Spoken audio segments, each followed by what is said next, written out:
Hello mga kalabs! Good morning! Mga kalabs, alam nyo ba na dito sa Bicol mga kalabs or dito sa Bakakay talaga, sa may pier, sentro ng di naman siya basta pier siya ng Bakakay mga kalabs.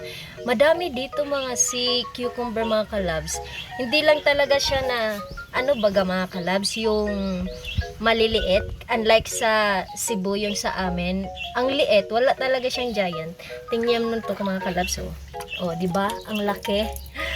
Mga parang isang kilo to, mga kalabs, itong isa. Grabe ang laki mga kalabs, oh. Pero ito mga kalabs, isang kuha pa lang to mga kalabs. Tingnan niyo mga kalabs, ang dami. Oh, tingnan niyo mga kalabs.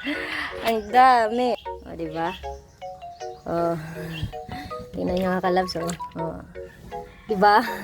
Ang lalaki mga kalabs. Oh. Oh, see? Ang laki. Oh. Ang laki mga kalabs. Kahit ito mga kalabs, ito lang ulamin mo, gagawin mo tong kinilaw or adobo sa gata or adobo man sa tuyo. Ang sarap nito mga kalabs, kaya dito lang ako nakatry mga kalabs na talagang tiga lang siya mga kalabs. Tiga adobo. Sa amin kasi mga kalabs, tigkikilaw lang doon sa Cebu kasi mahilig kasi kami sa mga raw foods eh. Kaya dito sa Bicol mga kalabs kasi is mahilig sila sa gata.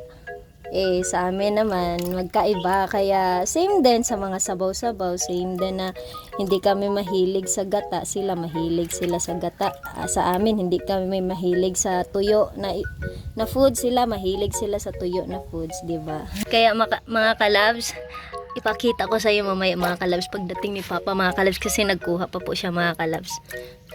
Na-shock talaga ako kasi ngayon good size na ngayon eh, kasi unlike last time na ang lang siya, yung parang 3/4 nito ang laki. Ang ito kasi is parang 1 kilo to eh. Yan 1 kilo. Parang 1 kilo kasi ang bigat. Papakita ko sa iyo din mga kalabs mamaya kung paano to lilinisin. Talagang, tingnan mo mga kalabs, tingnan nyo, 'di ba? Ang laki. Talagang isang paano daw to mga kalabs pag once na parang ganito din mga kalabs to last time. Ganito, parang ganito siya mga kalabs. Ganito. Last time na nakuha ni father-in-law mga kalabs. Unlike ngayon na grabing good size talaga. Swerte. Kaya dito lang to sa mga kalabs, dito lang to sa harap mga kalabs. Sa may pier mga kalabs. Kung talagang hindi ka marunong kumuha nito mga kalabs, hindi ka makahanap mga kalabs. Kasi talaga mga kalabs nagtatago kasi ito sa putik. Ay hindi naman siya putik. Para siyang lang sand, nagtatago siya sa sand. Kaso lang na siya shock ako kasi nga ngayon malalaki na kasi mga kalabs. Kaya mamaya mga kalabs ay ipakita ko sa inyo kung paano to siya lilinisan. Kasi pag lilinisan din kasi ito mga kalabs, liliit to. Ito, 1 kilo to, magiging 1/4 to. Tapos grabing pakulo niyan mga kalabs kasi yan super tigas kasi yan mga kalabs. I mean makunat mga kalabs. Kaya mamaya mga kalabs, papakita ko po sa inyo. Ang lalaki. Utong pa naman ang pula. Hindi na katulad dati pa no, na ang liliit na ngayon good size talaga. So, ang laki. Talagang talaga panggata na. Ang laki mga kalabs sulit na sulit. Kaya mamaya mga kalabs, pakita ko sa inyo kung paano to lilinisan. Mga kalabs, nagagatong ako mga kalabs kasi kailangan kasi yun mga kalabs, papakuluan mga kalabs. Kasi pag hindi mo yun papakuluan mga kalabs, grabing talaga mga kalabs. Grabing kunat. Kaya dapat mga 2 hours to 3 hours mga kalabs ang papakulo. Kaya talagang pag diniretso nyo yun mga kalabs, porke tapos na maglinis mga kalabs, tapos hindi nyo pinapakuluan, ay naku mga kalabs, baka yung ipin nyo mga kalabs na baka yung ngipin niyo mga kalabs, matatanggal yan. Kasi sa super kunat mga kalabs. Yung, ano kasi, iba kasi itong si cucumber mga kalabs. Kasi, ano to mga kalabs? Matanda na. Unlike kasi sa mga bat pisot mga kalabs, yung talagang paghati mo, talagang pagkain mo diretso, parang wala lang. Ito kasi mga kalabs, kahit hiwain mo pa yan ng paliit, or kailangan talaga mga kalabs, papakuluan. Kasi ang tigas, or ang kunat, na hindi mo malulunok mga kalabs, baka pag jebs mo mga kalabs, sabay na mga kalabs. Ay naku mga kalabs. Kaya mamaya mga kalabs, ipakita ko sa inyo. Mamaya. Jackpot talaga. Masertihan. Oh, ganyan mga kalabs. Ganyan mga kalabs maglinis. Kukunin muna yung gaspang. Ganyan. Yung mga yellow. Kukunin muna. Talagang super lucky talaga mga kalabs. Oh. Jackpot talaga si Papa mga kalabs.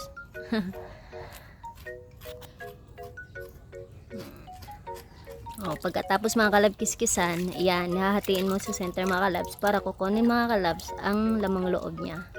Yung kukunin lang naman dyan mga kalabs, yung puti at saka yung itim. Kasi pag hindi pa yung kukunin mga kalabs, papait daw. Okay lang naman siya mga kalabs kung gusto nyo na ayun yung linis na super linis talaga, pero ang consequence niyan mga kalabs, ang pait. Kaya mas maganda talaga mga kalabs, linisan mo yun ng maayos. Pero yung iba hindi magreklamo. Yan o. Kasi masarap kasi ito mga kalabs, adobo sa gata daw sabi ni mama. Ayan. Kaya talagang jackpot ngayon si Papa mga kalabs. Ayan mga kalabs. Tapos ilalagay na siya mga kalabs. Dapat mga kalabs, mga 2 hours to 3 hours daw mga kalabs. Pero kung gusto mo talaga mga kalabs, na super,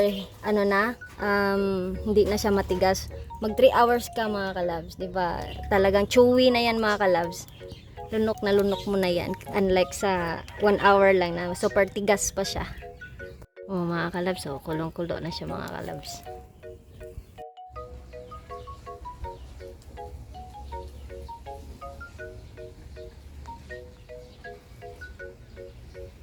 Hello mga kalabs, di na kasi ako nagpatuloy doon mga kalabs kasi nga bantangan kasi sa init mga kalabs, bawal kasi ako ngayon mga kalabs kasi nga nagpilimil ako mga kalabs, kailangan ko mga kalabs magpahinga. Pero okay lang mga kalabs para sa inyo mga kalabs, no worries mga kalabs. Basta makikita niyo lang mga kalabs kung paano siya lulutuin, paano siya lilinisin yung sea cucumber, paano siya, ilang oras siya lalagain mga kalabs. At least meron na din kayong idea mga kalabs, at least pag once mapadagat kayo, paisla kayo, paano lilinisin, para at least for na rin sa inyo. Kasi nga pag once mali ang paglinis yung mga kalabs, papait talaga yan mga kalabs. Kaya okay lang naman kung hindi nyo linisan ng maayos mga kalabs, pero ang consequence nga mga kalabs, papait siya mga kalabs. Kaya much better talaga mga kalabs, lilinisan nyo ng maayos para yung gustong mag-taste o gusto magtikim, walang problema, wala silang reklamo kasi masarap pa magluto, hindi pa nagreklamo na mapait kasi nga tamang paglinis. Kaya hanggang dito na lang tayo mga kalabs kasi hindi na talaga ako napatuloy mga kalabs, kaya wala ngayon na yung partner ko mga kalabs kasi duty nga siya ngayon mga kalabs. Ako na muna sa ngayon sa video mga kalabs. Kaya see you to our next vlog mga kalabs. Ay pakita ko na sa iyo paano siya lulutuin mga kalabs kasi ang alam ko kasi mga kalabs, lulutuin siya sa gata, hindi lulutuin siya sa puro toyo lang. Kasi sa amin kasi mga kalabs, kilaw lang talaga yan mga kalabs. Kaya parang feel ko talaga mga kalabs, makakain na naman ako ngayon ng seafoods. At I mean, hindi naman seafood kasi palagi naman kami nagsisifoods mga kalabs mga kalabs, sea cucumber mga kalabs, giant sea cucumber mga kalabs. Kasi ngayon kasi mga kalabs, is giant, siya, medium size siya. Last time kasi na nagkuha si Papa is small size lang, parang 1/2 kilo lang. Ngayon kasi 1 kilo plus siya mga kalabs. Kung mapakita ko sa inyo, pero I'll try my best mga kalabs. Bye-bye!